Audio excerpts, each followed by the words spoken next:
Hey, this is David Goldenberg from 11 Ads for Brands, and I want to talk with you about the sponsored brands edit creative button that came up a few months ago, maybe a bit longer. The question is, should you edit your creative? Once you've got a ad campaign running, a sponsored brand PPC ad campaign on Amazon, should you change that advertising campaign's creative?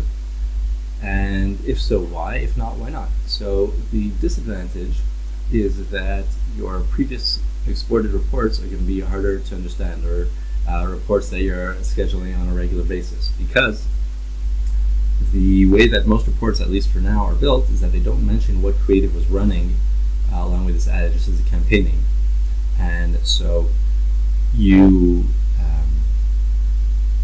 if you change the creative midway through, it's not going to show, and you'll have a hard time understanding the performance for a month, let's say, or for 2 weeks, right? If in the first week you had creative 1 and the second week you had creative 2, the creative is just a fancy term for the message, the advertisement itself, right? Your headline, your video, the choice of products, or the pages that you're linking to in your store.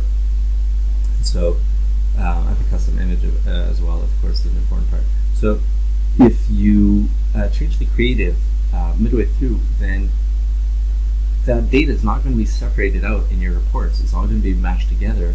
And if the new ad hopefully does better than the old one, you won't be able to tell. And if it does worse, you also won't be able to tell unless you specifically export for that report just for this campaign, just to analyze this one campaign before and after. And then you have to export, run different reports for the rest of your accounts. You could work around this by only changing the creative on certain fixed times, right? Like only on the first day of the week or the first day of the month. And then, your reports that are being exported every week or every month can fit with that. But are you going to just let a campaign that's not working continue wasting money so that your reports can be more neat? That's probably not the optimal thing to do. The flip side is that Amazon sometimes gives advantage to older campaigns that have proven themselves in terms of the click-through rate, in terms of allocating them impressions. And so if you have a campaign that's working and you just had a minor problem, such as a product that's temporarily out of stock and you've got a close variation, let's say a similar color, so you could just switch that around by editing the creative, and that way get more sales and higher click-through rate, hopefully, until the other one's back in stock, and you can try to edit the creative back at that point. As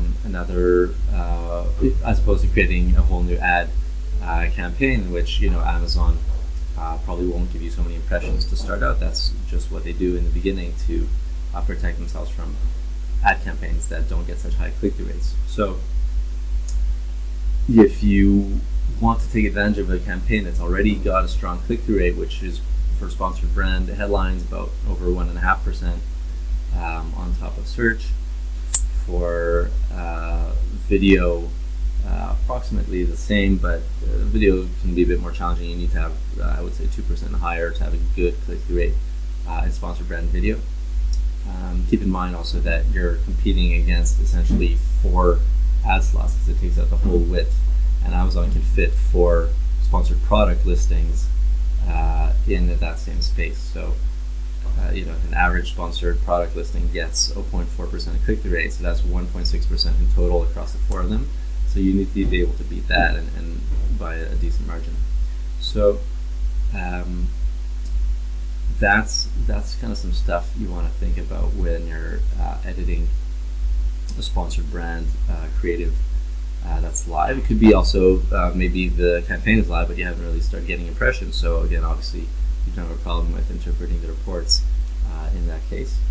And in general, this can be an advantage, because it used to be the case that if you made a typo and somehow that made it through moderation, or for some other reason you need to change your head around, you had to create a whole new campaign because there was no ability to edit the creative whatsoever.